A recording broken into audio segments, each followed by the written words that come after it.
والصلاة والسلام على سید الانبیاء والمرسلین فاطمہ چاند مسجد اسلامک چینل کو سبسکرائب کرنا نہ بھولے۔ قال اللہ عز وجل فی کلامہ المجید فاعوذ باللہ من الشیطان الرجیم بسم اللہ الرحمن الرحیم ان الدین عند اللہ الاسلام صدق اللہ العلی العظیم قال النبی صلی اللہ علیہ وسلم من قال لا الہ الا اللہ فدخل الجنہ او کما قال علیہ الصلاۃ والتسلیم۔ قابل قدر بزرگان دین اور عزیز ساتھیوں، اللہ رب العزت نے ہم سب کو اپنے بڑے مبارک دین سے سرفراز فرمایا۔ یہ اللہ رب العزت کا بڑا کرم ہے۔ اللہ رب العزت نے ہم سب کو جو دین حنیف یعنی اسلام عطا کیا ہے، یہ اللہ رب العزت کا ہم پر بہت بڑا انعام اور بہت بڑا احسان ہے۔ اسلام ایک ایسا مذہب ہے جو انسان کو اس کی حقیقت کا پتہ بتلاتا ہے۔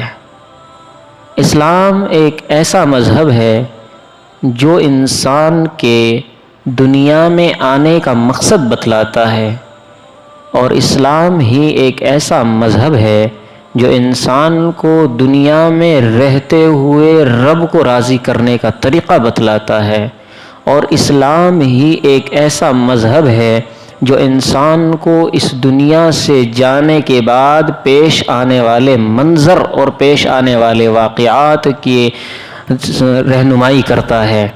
اسلام ہی ایک ایسا مذہب ہے جو انسان کو اس کے رب حقیقی سے ملا دیتا ہے، اور اسلام ہی ایک ایسا مذہب ہے جو انسان کو اس کے اپنے رب حقیقی کی معرفت کرا دیتا ہے۔ یعنی بغیر مذہب اسلام کے، بغیر دین حنیف کے انسان کو اللہ کی معرفت نہیں حاصل ہو سکتی، اللہ کی خوشنودی حاصل نہیں ہو سکتی۔ بغیر مذہب اسلام کے انسان کو یہ پتہ نہیں چلے گا کہ تیرا بنانے والا کون ہے۔ بغیر مذہب اسلام کے انسان اپنے بنانے والے رب کو راضی نہیں کر سکتا۔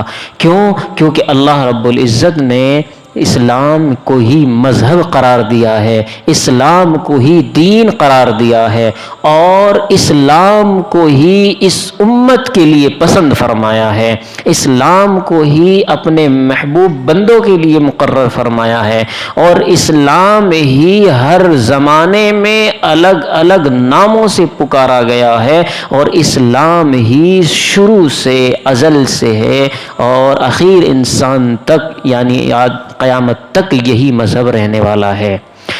جناب آدم علیہ السلام دنیا میں آئے تو ان کو بھی یہی پیغام دیا گیا کہ رب کو راضی کرو، رب کو راضی کرو۔ یعنی کہ ان کو یہ پتہ چلتا ہے کہ دنیا میں آنے کا مقصد صرف اور صرف اللہ کو راضی کرنا ہے۔ کیونکہ سیدنا آدم علیہ السلام اماں حوا سے جدا ہوئے، اور اماں حوا کی وجہ سے دنیا میں آئے تو ایک چوک ہو گئی جس کی وجہ سے دنیا میں آئے گئے، اور اسی چوک کی وجہ سے اللہ رب العزت ناراض ہو گیا، اور اللہ رب العزت جب ناراض ہوا تو اللہ رب العزت نے سیدنا آدم علیہ السلام کو جنت سے نکال دیا اور اس دنیا میں بھیج دیا کہ مجھے یاد کر، جب تک مجھے راضی نہیں کر لیتا، جب تک میں تجھے کسی بھی چیز کو میسر نہیں ہونے دوں گا، یہاں تک کہ اماں حوا جو آپ کی بیوی تھی اس سے جدا کر دیا۔ اللہ رب العزت نے جنت سے باہر کر دیا۔ یہ تھوڑا غم نہیں ہیں۔ یہ اتنا بڑا غم ہے۔ حضرت آدم علیہ السلام اماں حوا سے دور ہونے کی وجہ سے اتنے نہیں روئے ہیں جتنا کہ اللہ رب العزت کی ناراضگی کے سبب روئے ہیں۔ سیدنا آدم علیہ السلام کے بارے میں آتا ہے کہ آپ علیہ السلام یعنی سیدنا آدم علیہ السلام اتنے روئے ہیں، اگر آپ کے آنسوؤں کا توازن کیا جائے، آپ کی ساری نسل بیٹھ کر کے رونے لگ جائے تو قیامت تک سارے انسان مل کر روئے تو سیدنا آدم علیہ السلام کے آنسوؤں کے برابر نہیں ہو سکتے۔ اتنے اللہ کو راضی کرنے کے لیے روئے ہیں سیدنا آدم علیہ السلام۔ کیوں؟ پتہ چلا کہ دنیا میں آنے کا مقصد صرف اور صرف اللہ کو راضی کرنا ہے۔ اللہ کو راضی کس طرح کیا جائے، کس طریقے سے کیا جائے، اس طریقے کا نام، اسی منہج کا نام، اسی قانون کا نام اسلام ہے، اسی قانون کا نام دین ہے، اسی قانون کا نام۔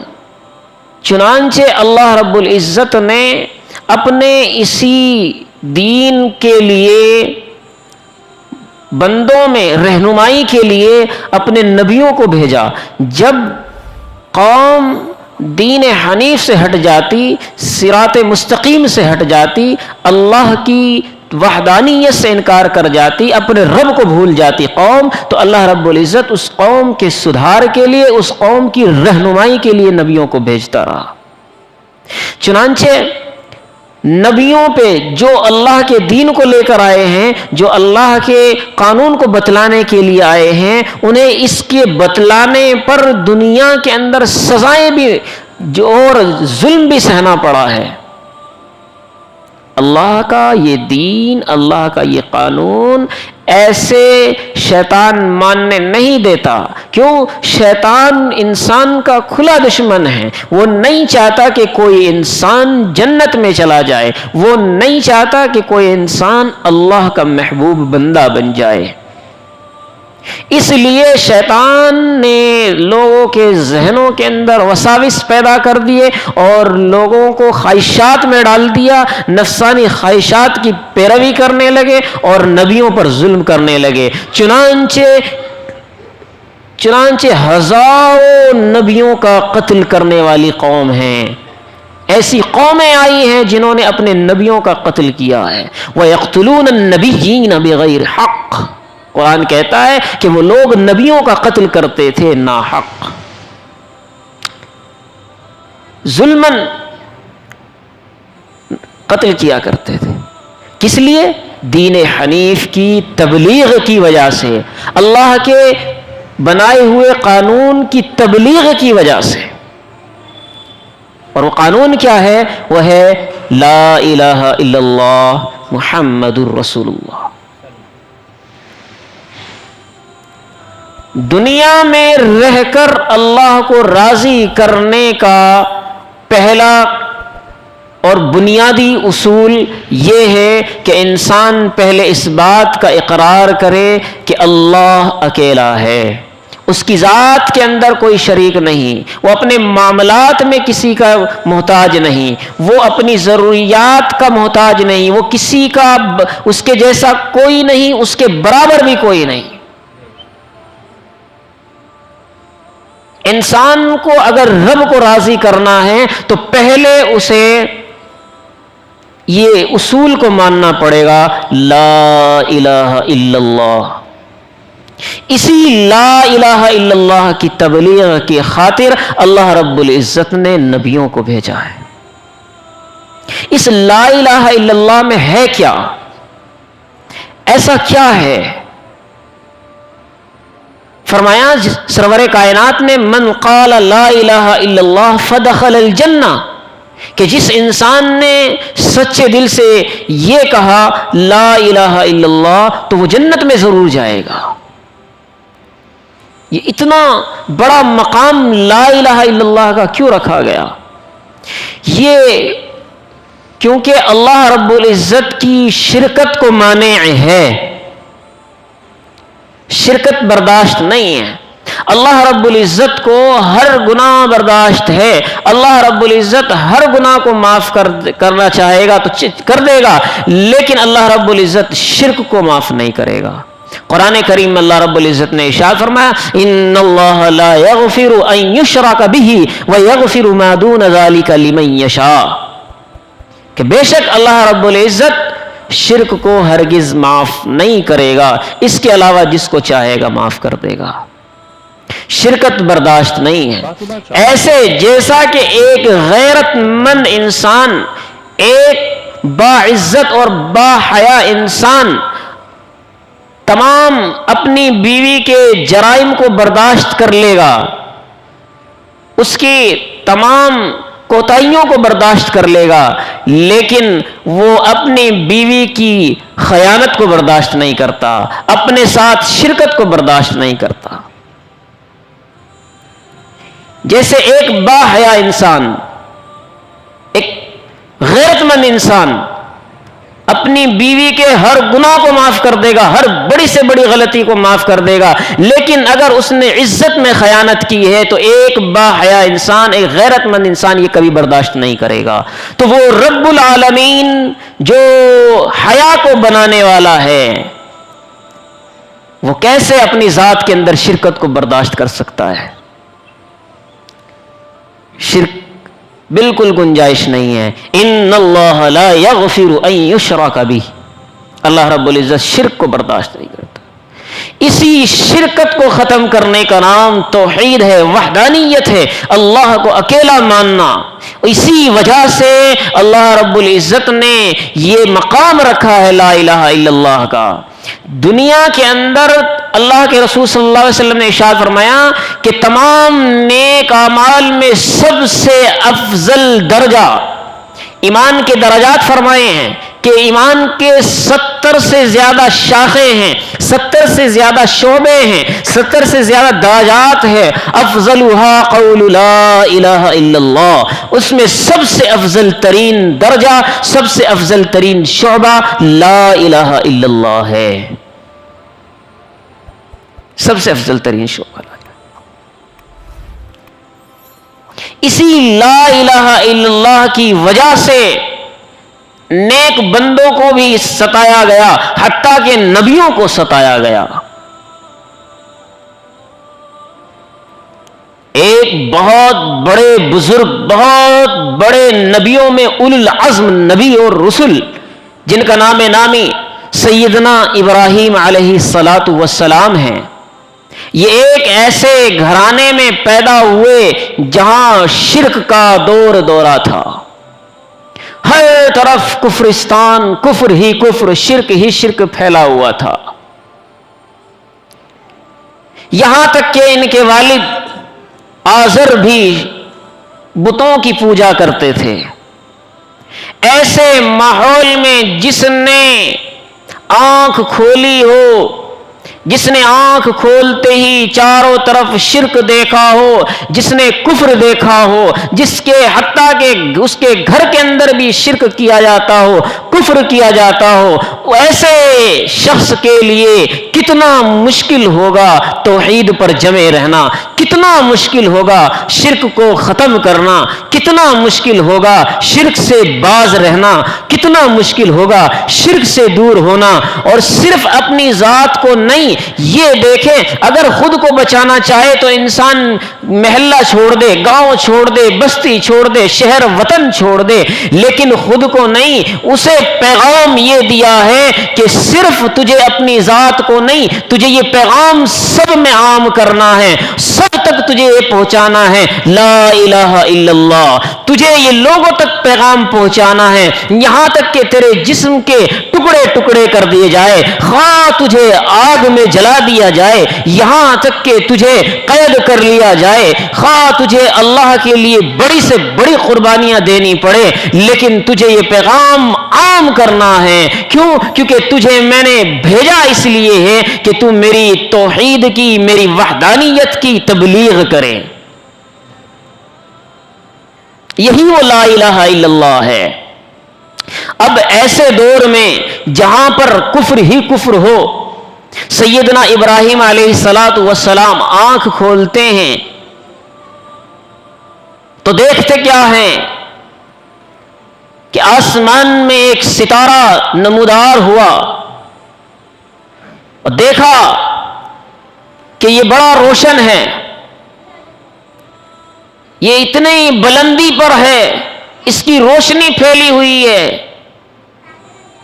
لگتا ہے کہ یہی رب ہے جو دور سے نظر آ رہا ہے، یہ رب ہے۔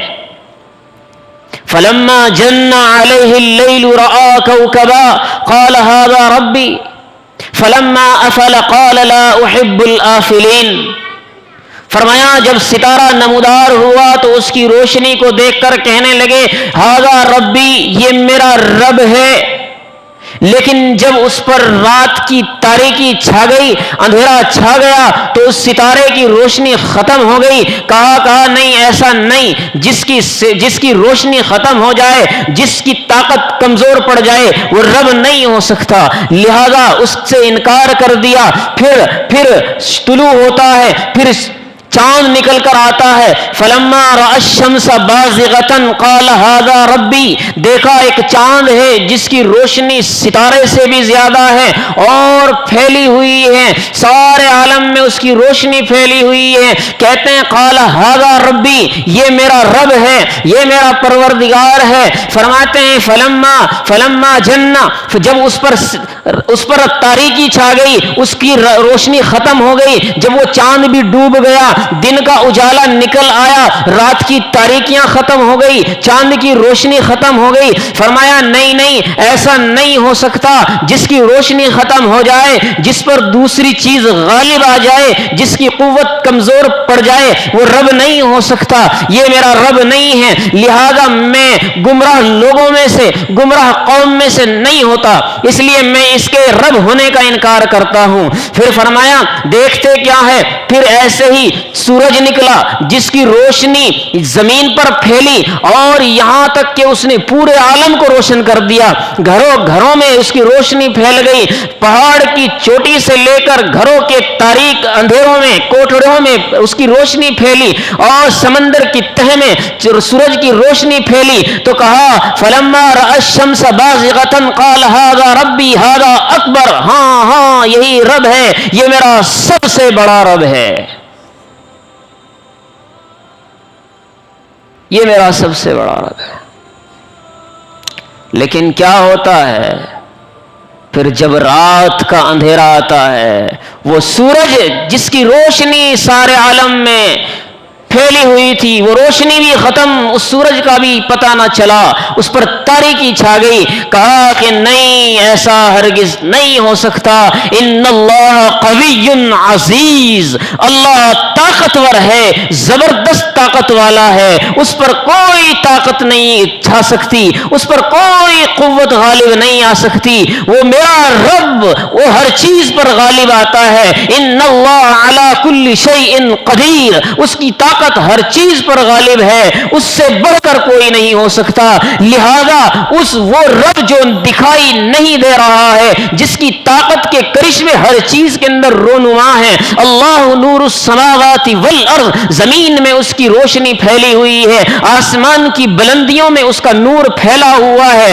سمندر کی طغیانی میں اس کی آواز اور اس کی روشنی پھیلی ہوئی ہے، اور پہاڑوں کی بلندیوں میں اس رب کی طاقت نمایاں ہوتی ہے، اونٹ کی پیدائش میں اللہ کی قدرت کا کرشمہ نظر آتا ہے، ہاتھی کے جسم میں دیکھ کر پتہ لگتا ہے کہ اس کا کوئی بنانے والا ہے، زمین سے اگنے والے پودے، درخت اور پھل اور پھول اور رنگ اور خوشبو اور طرح طرح کی ان کے رنگ دیکھ کر کے پتہ لگتا ہے کہ ہے کوئی طاقت جس نے ان سب کو اپنے کنٹرول میں کیا ہوا ہے کوئی طاقت جو ہر وقت ان پر نگاہ رکھتا ہے کوئی طاقت جس نے ایک لمحہ بھی ان سے غافل نہیں ہونا ہے، وہ ہے هو اللہ احد، وہ اللہ اکیلا ہے، وہ اللہ اکیلی ذات ہے۔ اسی پیغام کو لے کر سیدنا ابراہیم علیہ السلام نے اپنی قوم کو دعوت دی کہ دیکھو اتنی بڑی بڑی طاقتیں کچھ نہ کر سکی، چاند ستارے پر رات کی تاریکی غالب، اور چاند پر سورج دن کا اجالا غالب، اور سورج پر رات کا اندھیرا غالب، یہ اتنی بڑی بڑی طاقتیں، یہ صبر ختم ہو جانے والی چیز ہے، لہذا اللہ وہ ہے جس پر کوئی غالب نہ آ سکے۔